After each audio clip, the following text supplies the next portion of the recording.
आज मैं यहाँ बहुत भारी मन से आया हूँ। कल शाम दिल्ली में हुई भयावह घटना ने सभी के मन को व्यथित कर दिया है। मैं पीड़ित परिवारों का दुख समझता हूँ। आज पूरा देश उनके साथ खड़ा है। मैं कल रात भर इस घटना की जांच में जुटी सभी एजेंसियों के साथ, सभी महत्वपूर्ण लोगों के साथ संपर्क में था। विचार विमर्श चलता था, जानकारियों के तार जोड़े जा रहे थे। हमारी एजेंसियां इस षड्यंत्र की तह तक जाएगी। इसके पीछे के षड्यंत्रकारियों को बख्शा नहीं जाएगा। All those responsible will be brought to justice. कुजुजांग पोला।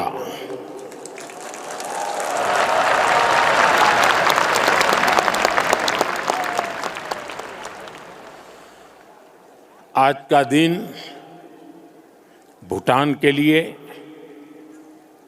भूटान के राज परिवार के लिए और विश्व शांति में विश्वास रखने वाले सभी लोगों के लिए बहुत अहम है। सदियों से भारत और भूटान का संबंध बहुत ही गहन, आत्मीय और सांस्कृतिक नाता रहा है और इसलिए इस महत्वपूर्ण अवसर पर शामिल होना भारत का और मेरा कमिटमेंट था। लेकिन आज मैं यहाँ बहुत भारी मन से आया हूँ। कल शाम दिल्ली में हुई भयावह घटना ने सभी के मन को व्यथित कर दिया है। मैं पीड़ित परिवारों का दुख समझता हूं। आज पूरा देश उनके साथ खड़ा है। मैं कल रात भर इस घटना की जांच में जुटी सभी एजेंसियों के साथ, सभी महत्वपूर्ण लोगों के साथ संपर्क में था। विचार विमर्श चलता था,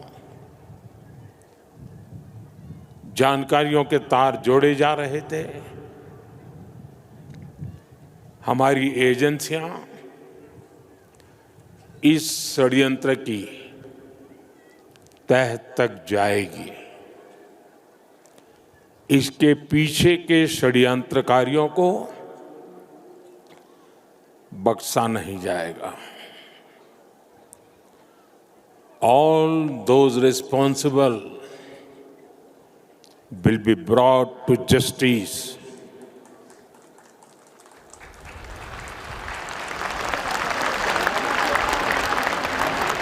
साथियों, आज यहाँ एक तरफ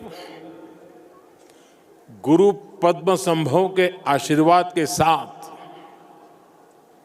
ग्लोबल पीस प्रेयर फेस्टिवल का आयोजन हो रहा है।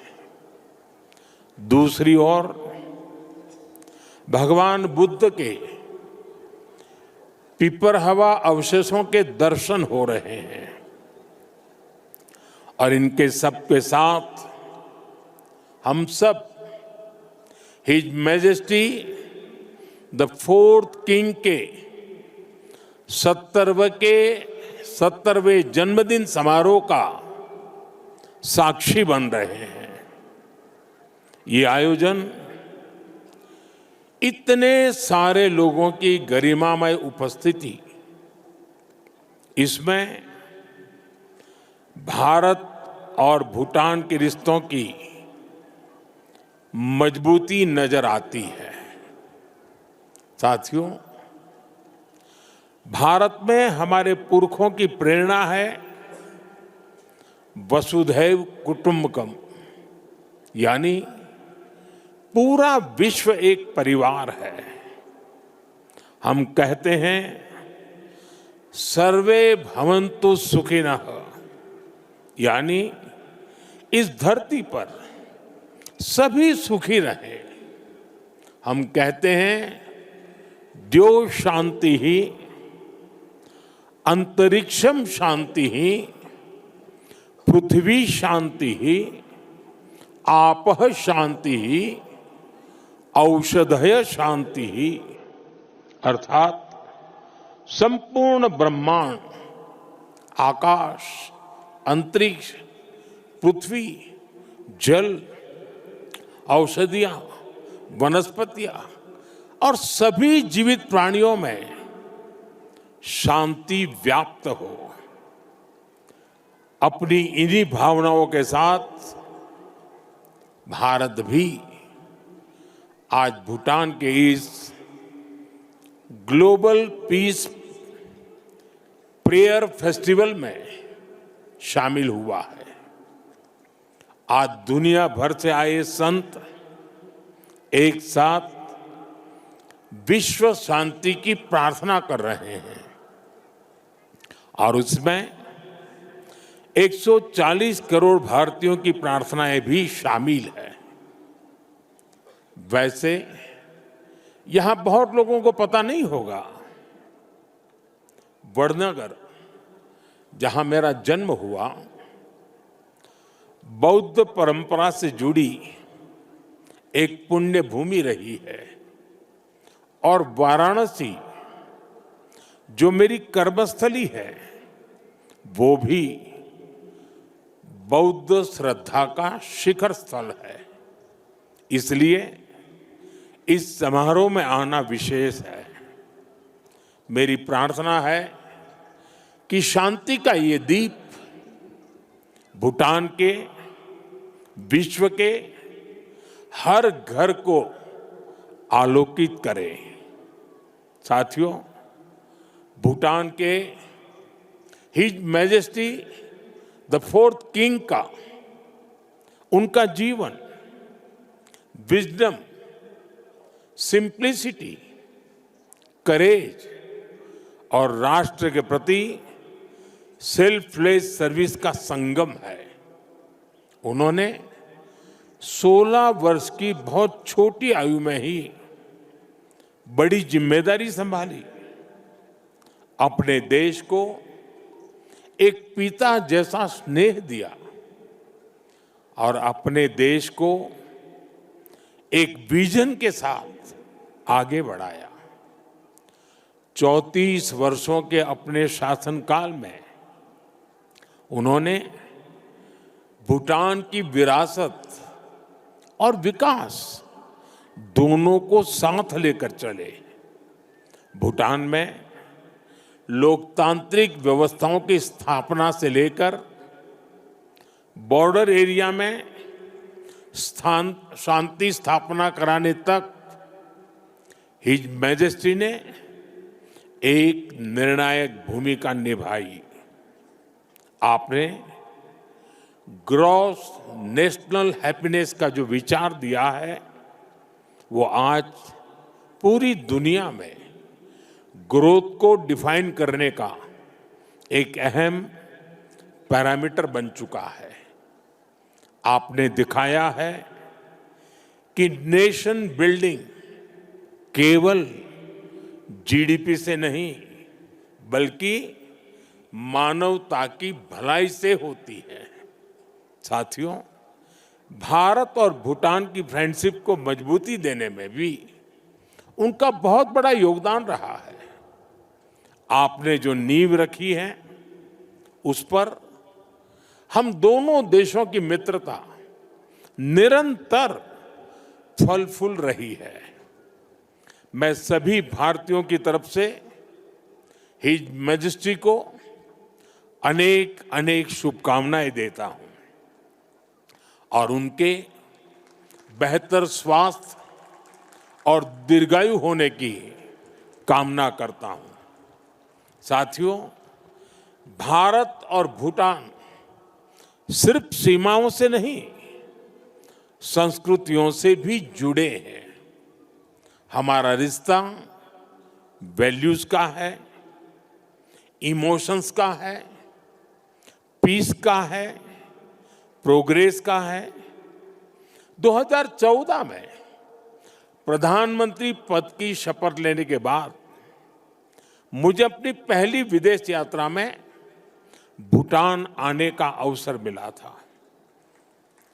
मैं आज भी उस यात्रा को याद करता हूं तो मन भावनाओं से भर जाता है। भारत और भूटान के संबंध इतने सशक्त और समृद्ध हैं। हम मुश्किलों में भी साथ थे, हमने चुनौतियों का सामना भी मिलकर किया, और आज जब हम प्रोग्रेस की प्रॉस्पेरिटी की तरफ चल पड़े हैं, तब भी हमारा साथ और मजबूत हो रहा है। His majesty the king Bhutan को नई ऊंचाई की ओर ले जा रहे हैं। भारत और भूटान के बीच विश्वास और विकास की जो साझेदारी है, वो इस पूरे विजन के लिए बहुत बड़ा मॉडल है। साथियों, आज जब हम दोनों देश तेजी से आगे बढ़ रहे हैं, तो इस ग्रोथ को हमारी एनर्जी पार्टनरशिप और गति दे रही है। भारत भूटान हाइड्रो पावर साझेदारी की नींव भी his majesty the fourth king के नेतृत्व में रखी गई थी। हिज मैजेस्टी फोर्थ किंग और हिज मैजेस्टी फिफ्थ किंग दोनों ने ही भूटान में सस्टेनेबल डेवलपमेंट और एनवायरनमेंट फर्स्ट का विजन आगे बढ़ाया है। आपके इसी विजन की नींव पर आज भूटान विश्व का पहला कार्बन नेगेटिव देश बना है। ये एक असाधारण उपलब्धि है। आज per capita renewable energy generation में भी भूटान विश्व के सर्वोच्च देशों में से एक है। साथियों, भूटान आज अपनी इलेक्ट्रिसिटी 100% रिन्यूएबल स्रोत से उत्पन्न करता है। इस क्षमता का विस्तार करते हुए आज एक और बड़ा कदम उठाया जा रहा है। आज भूटान में 1000 मेगावाट से अधिक का एक नया हाइड्रो इलेक्ट्रिक प्रोजेक्ट लॉन्च कर रहे हैं, जिससे भूटान की हाइड्रो पावर कैपेसिटी में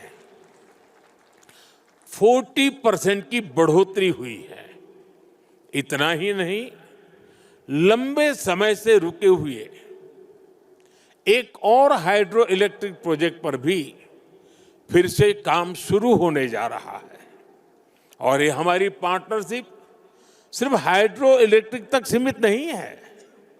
अब हम सोलर एनर्जी में भी एक साथ बड़े कदम उठा रहे हैं। आज इससे जुड़ी अहम समझौते भी हुए हैं।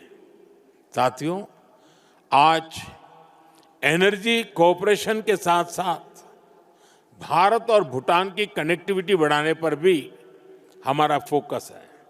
हम सभी जानते हैं, connectivity creates opportunity and opportunity creates prosperity. इसी लक्ष्य के साथ आने वाले समय में गैलेबू और सामत्से शहरों को भारत के विशाल रेल नेटवर्क से जोड़ने का फैसला लिया गया है।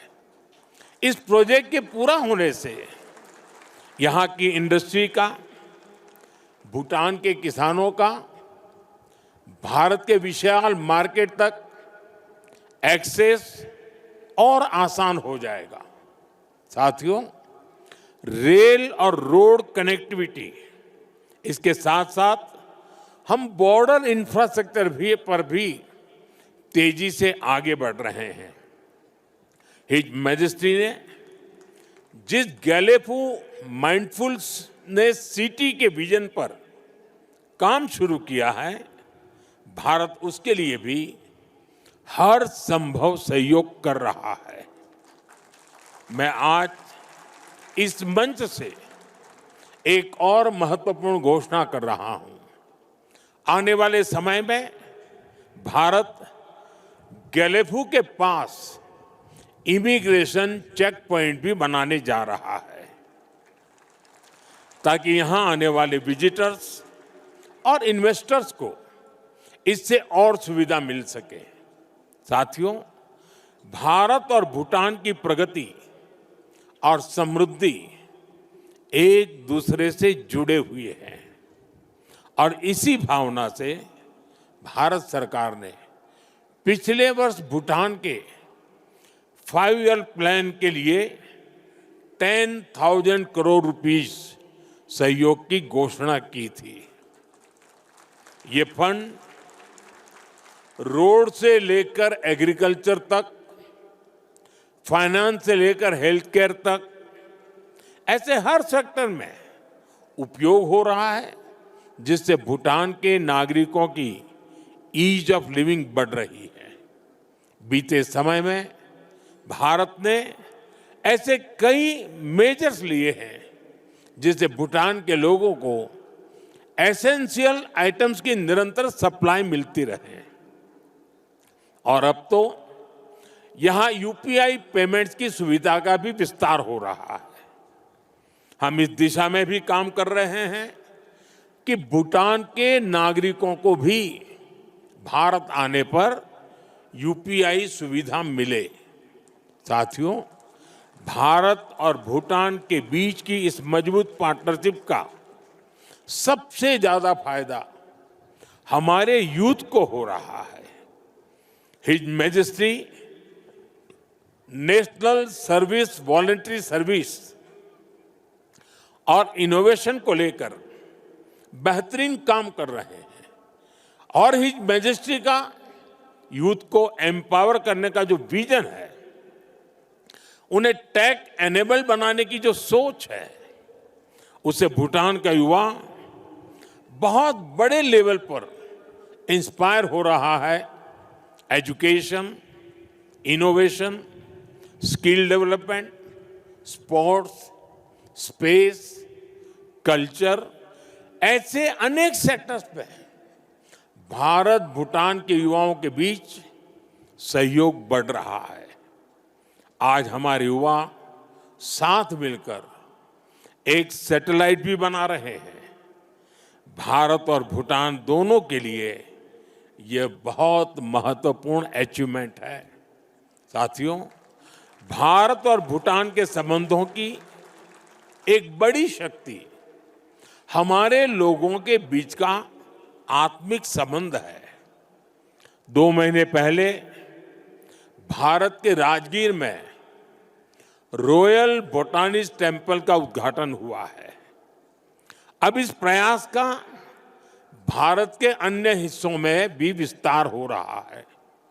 भूटान के लोगों की इच्छा थी कि वाराणसी में भूटानी टेम्पल और गेस्ट हाउस बने। इसके लिए भारत सरकार आवश्यक लैंड उपलब्ध करा रही है। इन टेम्पल्स के द्वारा अपने बहुमूल्य और ऐतिहासिक संबंधों को, सांस्कृतिक संबंधों को और सुदृढ़ बना रहे हैं। साथियों, मेरी कामना है भारत और भूटान पीस, प्रॉस्पेरिटी और शेयर्ड प्रोग्रेस के रास्ते पर ऐसे ही चलते रहे। भगवान बुद्ध और गुरु रिनपोछे का आशीर्वाद हम दोनों देशों पर बना रहे। आप सभी का फिर से बहुत बहुत आभार।